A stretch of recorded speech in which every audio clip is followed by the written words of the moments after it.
Four. First one talk about the one that's coming up tomorrow, the women's Final Four. Let's go, Pat. And it's funny, you're gonna be able to say that each time we talk about the Final Four. My team. Exactly. So I just out in these streets having this conversation about the Final Four. Out in these streets. In these streets, yeah. A lot of people streets are saying. A lot of people are saying that.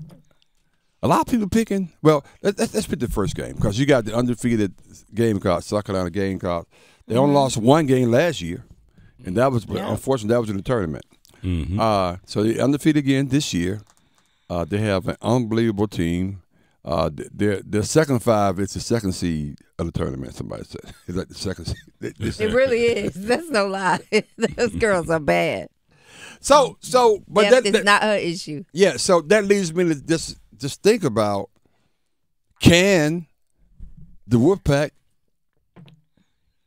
get them? Can the women Wolfpack get South Carolina? That's the question. What do you think? They got to have a perfect night. And by the way, somebody reminded me last night, it's only one night. It's only one game now. That's it. So you could have it. It's only 40 minutes, so a lot of stuff can happen in 40 minutes. Think about that. Yeah, I think Sanaya has to have one of her best games. Of course, Zanaya.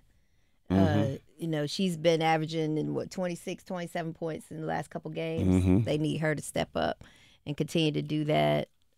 Zoe will lead. That's the young freshman. Yeah. Oh, I don't need a stat sheet for that. So, that's my team. That's your team. You own it. That's why I threw it over to you. You on top of it, Pamela. Zoe is a freshman who is truly leading the way at point guard. I mean, I still say, when you're looking at your strengths and your challenges and what are your threats, I think River Baldwin, it depends on how well she plays. Who's that? She's a center. Oh yeah, cause she got a big task. She got a 6'7" task. And she's 6'4", 5. Oh, okay, yeah. And I think nobody said that she's gonna be able to handle the big lady, young lady from South Carolina. Cardoso, yeah. Right. Now she had a big game the last game because they were doubling up on James.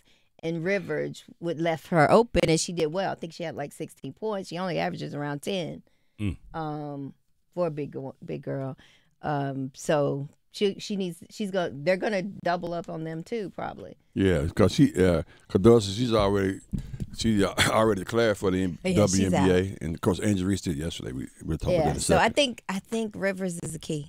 And the key is Watkins, though. Watkins is the one I love because she's the glue, I call her. She's the Dennis Rodman of this team. Oh, and for South Carolina. Oh, for South Carolina, yeah. She comes in, man. She be like, she get those loose balls. She hustles real well, and she's from Columbia, South Carolina, along with my other young lady who what's it, number 12? Let me get her name right quick. Malasia. Fawadi? Yeah. Fawadi. Yeah, Fawadi, yeah. She could. The first game this year, she just one came down the court, whipped behind the back in the middle of the court, and went to the hoop. She can straight hoop. They have they got 10, 11 5-stars on this team. Yeah, this won't be a post game. Although they have Cardoso in the middle, they got a great post player. This will be guard on guard. Mm-hmm. Whose guards are going to play better? Yeah. You don't think they're gonna be feeding Cardoso like they will, but she's not gonna. I just don't think that. She can be impactful, but I just don't. Oh, wow. I just don't think that that's going to be the tail of the tape on this game. Okay, go ahead. I was gonna say, if I was Dawn, I've been saying it, and everybody keep looking at me like crazy. I would feed her because I just don't think. That's Baldwin, what I'm saying. That's what I don't think Baldwin can match up to her. I was watching there. her. Dr. Stroman, she probably has much to add when she comes on. We were watching her at the. Well, she won't be on today. She's in Costa Rica, by the way. Oh, she's in Costa Rica. But watching her in the ACC tournament, although she switched up this last game, sure. I just think because Baldwin, I don't think Baldwin will be able to handle Cardoso. I would just. And the thing is, same game plan as the men's team. Mm-hmm. Just against Zach Edey. Oh yeah. Okay. They push her off of the block and make her score outside of her comfort zone. I think I think that would be the game. Trying to bang with Cardoso in the middle. First of all, State doesn't have a center that's that large, that tall to do that. And that's why there's even more of a reason why they're gonna go to Cardoso more times than not, because if the young lady gets in foul trouble trying to guard it, they're gonna really have a problem. I think they're gonna have a game plan to push off the block. I'm trying to think who comes in for her, Camille, and she's all right, but I think they have a game plan to push off the block. I believe in Westmore. How you push off the block? Because when you say game plan to push off the block, I mean you got to beat it to the spot. And if you got to beat it to the spot, you got to make. But she can move too, though. Well, I get that. But I mean, like you're like, oh, I can't come down there because you down there. No, she can come down there and go to the other side, back and forth. I just think that you got to make it work. That's going to be the strategy, because I said this yesterday. I think State has the athleticism to hang outside with the guards and those guys. I think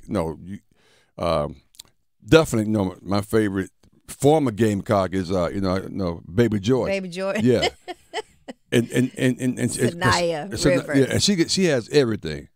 And then the left-handed young lady who had all the points the last game? Zanaya.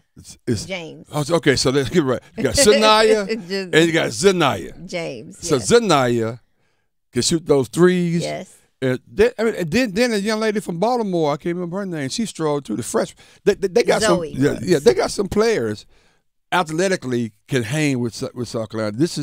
I think this is a team that South Carolina will have more problems with than the other two teams. Believe it or not, maybe Connecticut, they're pretty athletic, but I was not athletic. They just fundamentally just good, right? And so we'll see. I mean, it's going to be interesting. So that's the first game. The second game, I think, is a game that everybody's waiting to hear and see. Is our Hawkeyes with, of course, Caitlin Clark, and you got the straight hooper, Paige. Paige, yes. I mean, she just hoops, and I mean, it's amazing how good she is. So, what you guys take on that right now? Again, we're gonna get more into this. I'm trying to get somebody on tomorrow that can give us a little more insight too.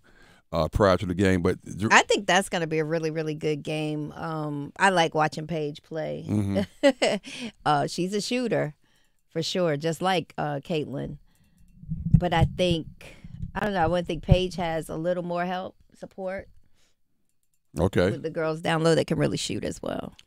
UConn's much deeper, much more experience in certain positions than LSU was. And in the center for UConn is, I know people get mad, but she's more talented than Angel Reese in that post. And that's going to be a problem for our. Caitlin's probably going to get 40, 38, whatever, but they're still going to lose. So you picking UConn to win? Yeah. Yeah, so am I. I think they're still going to lose. But it's going to be an exciting game, but they're still going to lose because UConn – if they're smart, they watch the tape.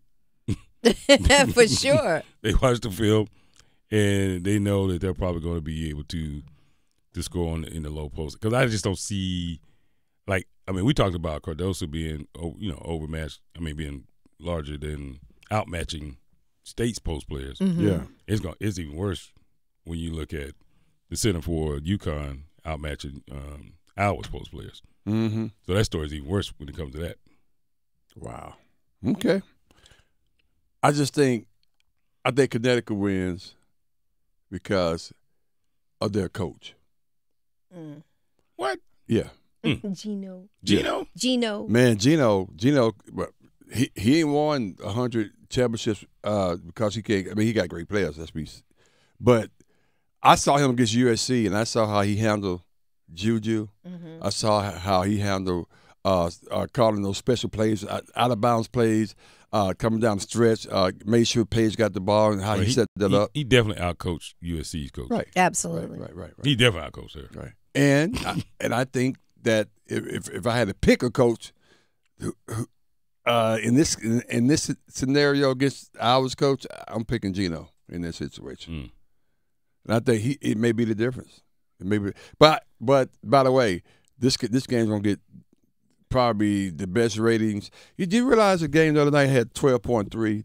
I heard you say that. That's the highest basketball game ever been on ESPN, ever in the history of ESPN. Wow. So was it higher than last year? Yes, yeah. Last year was 9. They said 9, 10. Okay. This is 12.3. Wow. And